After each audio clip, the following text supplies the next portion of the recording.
Hi, folks. This is Don Meisner with the North Country Fishing Report. One of the things that I really enjoy that a lot of you might not even ever think about is all the different lures that are made for you and me, the fishermen, to fool us into buying them, just like we buy them to fool the fish into hitting them.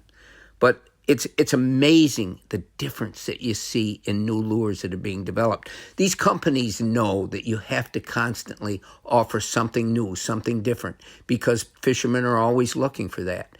And what I've noticed in the new lures, let's look at soft plastics. Soft plastics, like in the old days, it was just Mr. Twisters with the curly tails. Now it's just a whole bunch of different things that are made out of a soft plastic material that resembles something that the fish would want to eat.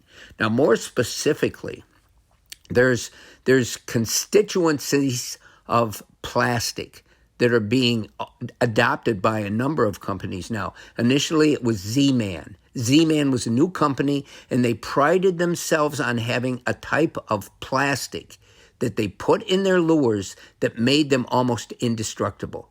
You couldn't rip them. You could stretch them as far as your arms could move, and they would stay together.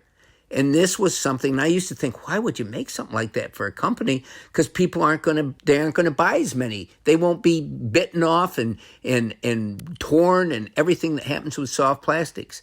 But it worked out in the long run. Z-Man has become famous, and other companies are utilizing the same type of soft plastic lures.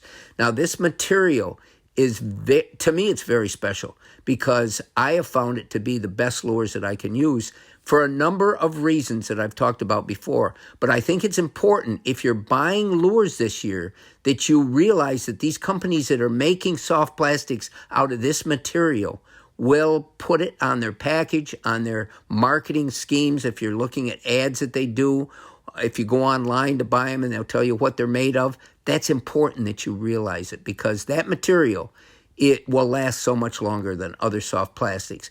Number two, it tends to be softer. It tends to flex more and move more, so that if you put it on any kind of jig head or a single hook, it's going to look even more lively in the water. So to me, it's a win-win situation. There are negatives, and we'll talk about that in another report. Storing that material is critical, that you learn how to store it. But again, I'll save that for another time.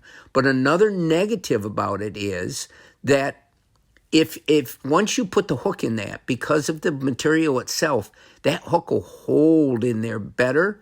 But in the same sense, if it gets twisted a little bit, you have to keep readjusting it on the jig head because it won't lie straight. And the key to any soft plastic is make it lie as straight as you can, so as it goes through the water, it looks natural. But that's only one example. I've noticed that blade baits, and we talked about those, they're made out of metal. They sink immediately. They usually have 1, 2, or even 3 holes at the top of the bait for you to tie your line on. And depending on which hole you choose will determine how it comes back in the water, whether it tends to dive down, whether it sort of has a lateral plane that it swims in, for lack of a better word. I mean, you're making it swim. But these baits are becoming more and more popular because they work. And they work in a number of depths of water. You can use them in so many different ways. And I've noticed that most of your major companies that might not have been famous before for these type of baits are making them. They're painting them in ways that baits never were before because, again, technology. But these new blade baits are something that's really catching on, and you might want to catch on too, because you can really catch fish on these. And they're very, very popular for ice fishing because a vertical presentation where you're bringing them up and down, that they make a vibration in the water. They have a very quick sort of movement, and they just really work. So it's fun for me to see all the new lures. I tend to love to have different colors, and you go out and you might use only 2 or 3 lures in a day. But it's sometimes fun to have them. And just realize that there will be days where one lure in particular will not only work better, and it will work better, but you'll get more confidence with it because you're catching more fish that day. So the more days you have like that, the more lures become part of your arsenal. Until next time, folks, this is Don Meisner with the North Country Fishing Report.